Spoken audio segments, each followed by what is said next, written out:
warahmatullahi wabarakatuh. Waalaikumsalam warahmatullahi wabarakatuh.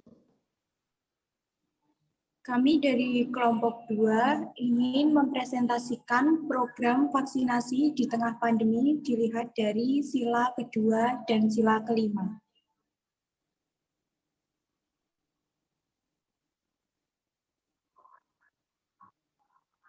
Saya mewakili dari kelompok 2, saya dilawan dengan F21011.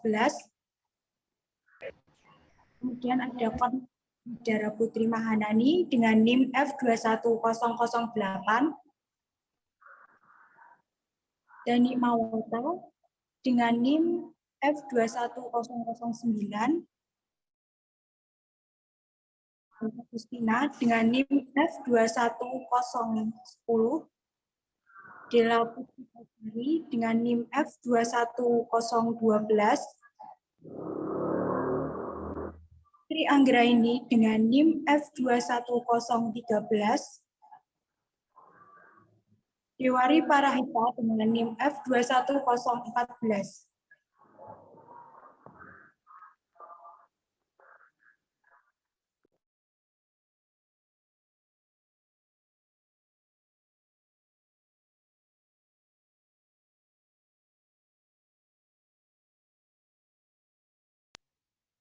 Pengertian mengenai coronavirus. Coronavirus adalah suatu virus yang dapat menyebabkan penyakit pada hewan atau manusia. Coronavirus 2019 atau 19 merupakan sebuah pandemi yang masih belum usai hingga saat ini. Wabah ini mengakibatkan perubahan besar di berbagai sektor. Beberapa jenis coronavirus diketahui menyebabkan infeksi saluran napas pada manusia, mulai dari batuk dan lain-lain, hingga Middle East Respiratory Syndrome atau MERS dan Severe Acute Respiratory Syndrome atau SARS. Sebelum SARS yang terjadi di tahun 2019 ini, adapun SARS yang muncul pada November 2002 di Tiongkok, yang menyebar ke beberapa negara lain, seperti Vietnam, Singapura, Indonesia, Malaysia, Inggris, Italia, Swedia, Swiss, Rusia, hingga Amerika Serikat. Pandemi SARS yang berakhir hingga pertengahan tahun 2003 itu telah menjangkit beberapa orang, yaitu sekitar 8.098 orang di berbagai negara. Setidaknya sekitar 774 orang mengamati pandemi ini, yaitu mengakibatkan penyakit infeksi saluran pernapasan berat yang mengakibatkan nyawa melayang.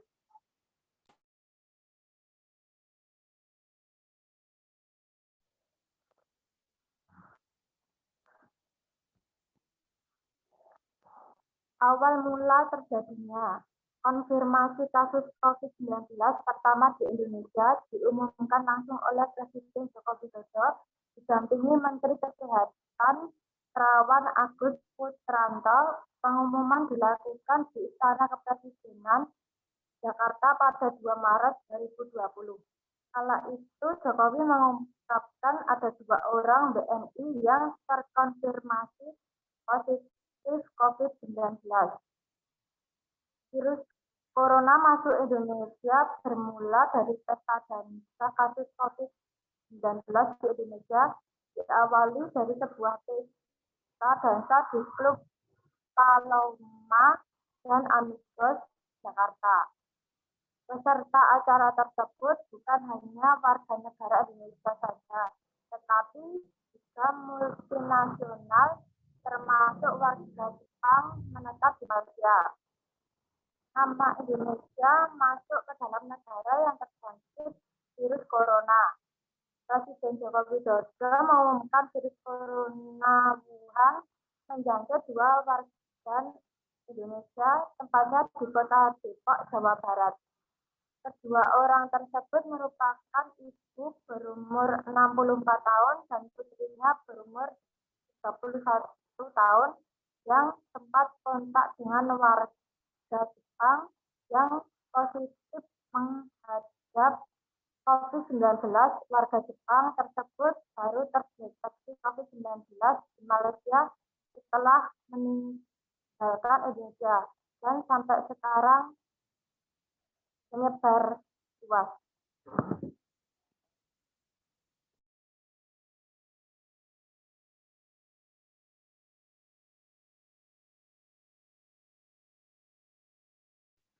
Upaya pemerintah untuk menanggulangi COVID. Yang pertama, memerintahkan kedaulatan Indonesia di Cina untuk memberi perhatian khusus terhadap warga negara Indonesia yang terisolasi di Wuhan, Cina. Kedua, menyiagakan status rumah sakit kesiagaan juga dilakukan di 135 bandara dan pelabuhan internasional. Menyiagakan rumah sakit seperti contohnya menambahkan tenaga medis, menjadikan hotel atau asrama sebagai tempat karantina, dan kesiagaan dilakukan di bandara seperti melakukan PCR dan swab test sebelum melakukan perjalanan. Upaya yang ketiga yaitu diberlakukannya kebijakan PPKM. Kebijakan PPKM adalah pemberlakuan pembatasan kegiatan masyarakat. PPKM diterapkan di Jawa dan Bali pada awal Januari 2021. PPKM meliputi menerapkan pembelajaran dari rumah, bekerja dari rumah makan hanya membuka 25% dari 100%, dan mal hanya buka hingga pukul 7. Upaya yang keempat yaitu diberlakukannya kebijakan WFH. Kebijakan WFH atau work from home adalah kebijakan yang bekerja dari rumah. Kebijakan work from home mempunyai dampak positif dan negatif. Dampak negatif dari WFH adalah pekerjaan menjadi terhambat, kurang produktif, dan malas. Oleh karena itu, kita yang bekerja dari rumah wajib memotivasi diri sendiri untuk tetap semangat dan tetap bertanggung jawab. Upaya yang kelima yaitu diwajibkan bagi seluruh warga Indonesia untuk melakukan vaksin. Saat ini Indonesia sedang melakukan vaksin besar-besaran yang diberikan secara gratis. Vaksin merupakan salah satu upaya yang dapat mencegah penularan virus COVID-19.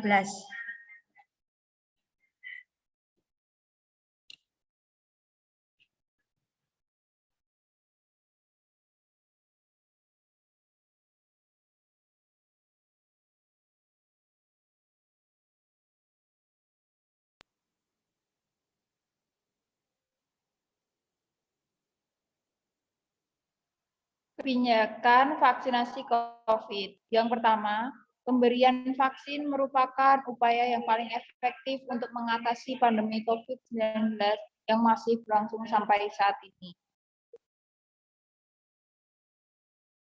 Kedua, pemberian vaksin dapat merangsang pembentukan imunitas sistem imun dalam tubuh vaksinasi sebagai upaya primer yang sangat handal untuk mencegah virus COVID-19. Termasuk kelompok usia produktif dan berkontribusi dalam sektor perekonomian, termasuk anggota BPJS.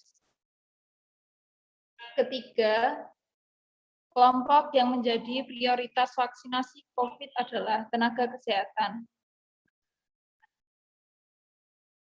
Gunanya melindungi dan memperkuat sistem kesehatan secara menyeluruh, karena tenaga kesehatan merupakan garda terdepan dalam pemberian layanan kesehatan publik dan memiliki resiko tinggi terkena COVID-19. Keempat, masyarakat Indonesia wajib melakukan vaksinasi COVID-19 untuk kepentingan diri sendiri atau kepentingan orang banyak, untuk mencegah bertambahnya kasus kesakitan dan kematian akibat COVID-19.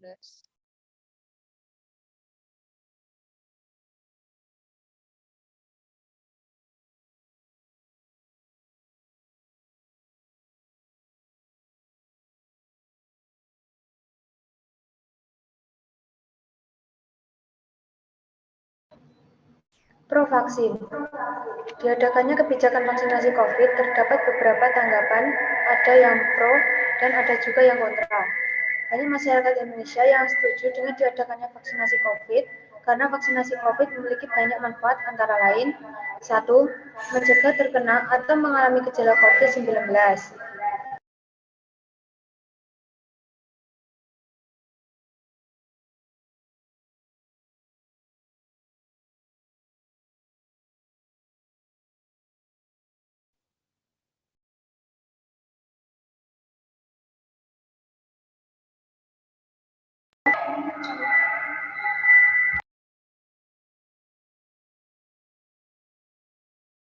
Kayak suara Dila hilang yo.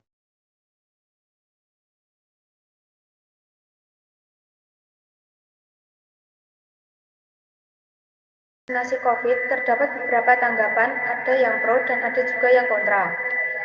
Banyak masyarakat Indonesia yang setuju dengan diadakannya vaksinasi COVID, karena vaksinasi COVID memiliki banyak manfaat antara lain, 1. Mencegah terkena atau mengalami gejala COVID-19. 2. Membentuk kekebalan kelompok. 3. Melindungi orang lain. 4. Menghentikan penyebaran COVID-19. 5. Membantu melindungi generasi selanjutnya. Maraknya penyebaran virus COVID-19 di Indonesia sangat berdampak bagi kehidupan masyarakat Indonesia. Banyak masyarakat yang kehilangan pekerjaan dan tidak bisa melakukan aktivitas seperti biasanya. Oleh karena itu, banyak upaya yang dilakukan pemerintah untuk meminimalisir penyebaran virus COVID-19, seperti diberlakukannya PSBB hingga PKMB level 4. Masyarakat wajib mematuhi protokol kesehatan dan dilakukannya vaksinasi. Banyak pro dan kontra yang terjadi di masyarakat mengenai vaksinasi. Banyaknya berita simpang siur yang membuat masyarakat ragu untuk melakukan vaksinasi, tetapi tidak sedikit juga masyarakat yang mau melakukan vaksinasi, karena mereka merasa banyak manfaat yang didapat setelah melakukan vaksinasi. Pemerintah juga sudah menyiapkan fasilitas vaksinasi dengan baik.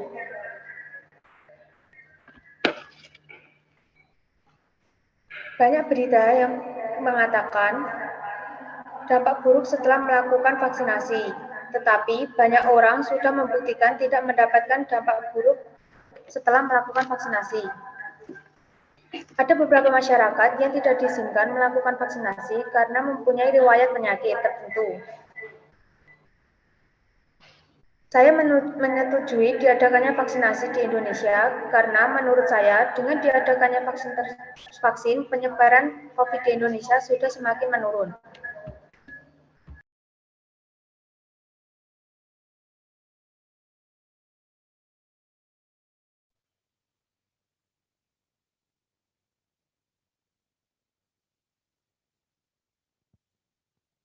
Saya Danik Mawata dengan NIM F21009. Saya akan mempresentasikan mengenai respon masyarakat yang kontra terhadap kebijakan wajib vaksinasi pada masyarakat Indonesia dan pendapat saya mengenai vaksinasi COVID. Dari materi yang sudah dijelaskan rekan saya mengenai masyarakat yang pro vaksin, tidak sedikit masyarakat yang respon kontra terhadap kebijakan vaksinasi COVID.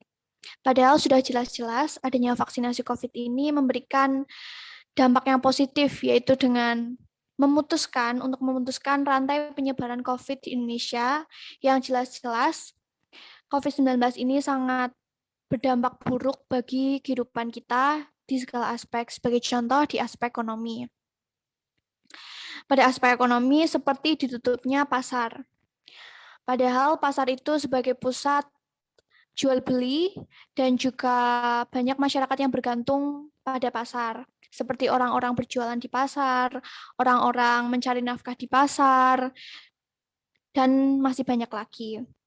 Dengan ditutupnya pasar, kita tidak tahu bagaimana orang-orang itu mencari nafkah, bagaimana orang-orang menyambung hidup mereka, bagaimana orang-orang menghidupi keluarganya. Maka dari itu, dengan diadakannya vaksin, diharapkan rantai penyebaran COVID itu akan berhenti. Kemudian Indonesia akan bangkit kembali dan hidup seperti normal kembali. Yang kedua, pada aspek pendidikan, sekolah-sekolah dan perkuliahan saat ini menggunakan metode online, di mana metode ini menurut saya sangat kurang efektif karena banyak terkendala seperti terkendala sinyal, kemudian boros kuota, kemudian guru maupun dosen menjelaskan materinya tidak maksimal, terus misalnya kita tidak tahu materi, kita tidak bisa menanyakan langsung dengan guru atau dosen kita, sehingga kita kurang mengetahui tentang materi apa yang dijelaskan oleh guru atau dosen kita. Respon kontra dari masyarakat itu diawali ketika muncul anggapan-anggapan bahwa vaksinasi COVID itu tidak memiliki dampak yang positif dan kurang manfaatnya vaksinasi COVID. Yang pertama, mitos bahwa COVID-19 dapat dihindari dengan gaya hidup sehat saja. Sebenarnya, stigma tersebut benar. Kita harus melaksanakan gaya hidup sehat seperti kita harus makan makanan yang sehat, makan sayur, buah-buahan, kemudian olahraga setiap pagi. Tetapi gaya hidup sehat seperti itu tidak cukup untuk melindungi tubuh kita dari serangan COVID-19. Maka dari itu kita butuh vaksinasi COVID yang nantinya akan meningkatkan imun kita dan kita akan terhindar dari COVID-19. Yang kedua, tidak ada jaminan setelah melakukan vaksinasi COVID akan terhindar dari COVID. Sebenarnya benar. Setelah kita melakukan vaksinasi COVID, kita tidak ada jaminan bahwa kita akan terhindar dari vaksinasi COVID. Akan tetapi, jika kita telah melakukan vaksin, otomatis imun kita akan naik. Dan jika kita terkena COVID, kita akan meminimalisir dampak dari COVID tersebut. Yang ketiga, banyaknya hoaks yang beredar di masyarakat. Banyaknya hoaks yang beredar di masyarakat juga membuat masyarakat tidak yakin untuk vaksin COVID, seperti vaksin itu akan menyebabkan orang meninggal, vaksin itu memicu penyakit-penyakit lainnya, dan masih banyak lainnya. Maka dari itu, saya menghimbau kepada teman-teman saya dan masyarakat Indonesia untuk melakukan vaksinasi COVID. Karena vaksin COVID ini sangat bermanfaat bagi diri kita sendiri, melindungi diri kita sendiri dari COVID-19, dan juga melindungi orang-orang sekitar, seperti orang yang kita sayang, dan lain sebagainya.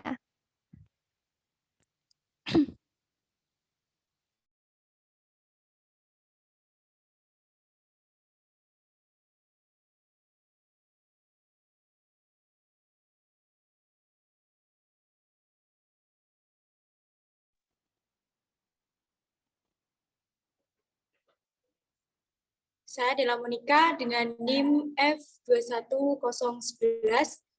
Jadi dari sini kita dapat mengambil kesimpulan bahwa berdasarkan pendapat mengenai vaksinasi COVID, dapat ditarik kesimpulan yang berhubungan dengan sila kedua dan kelima Pancasila, yaitu pertama, sila kemanusiaan yang adil dan beradab memberikan makna bahwa setiap manusia adalah makhluk yang beradab yang perlu diakui dan diperlakukan harkat dan martabatnya selaku makhluk ciptaan Tuhan.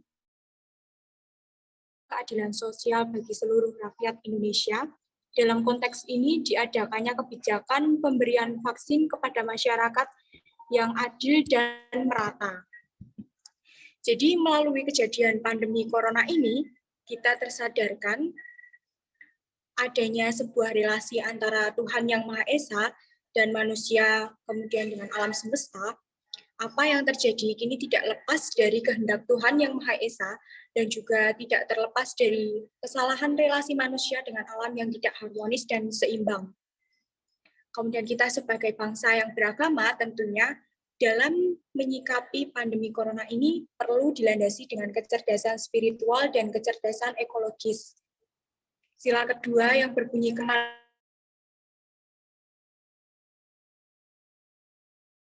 adalah makhluk yang beradab, yang perlu diakui dan diperlukan sesuai harkat dan martabatnya, selaku makhluk ciptaan Tuhan Yang Maha Esa,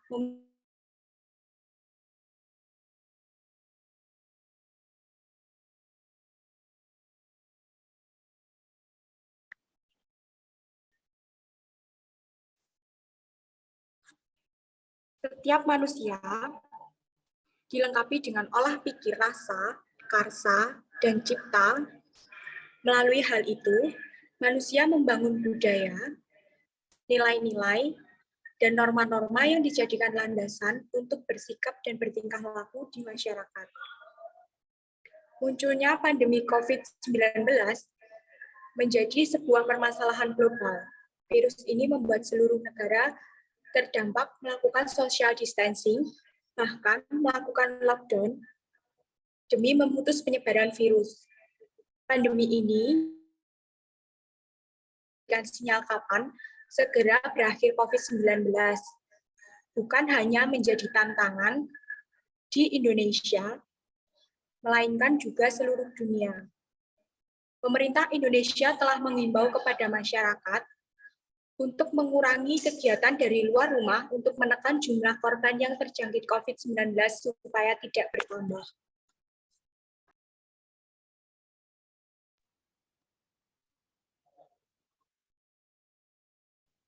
Sekian presentasi dari kami. Mohon maaf jika ada salah kata.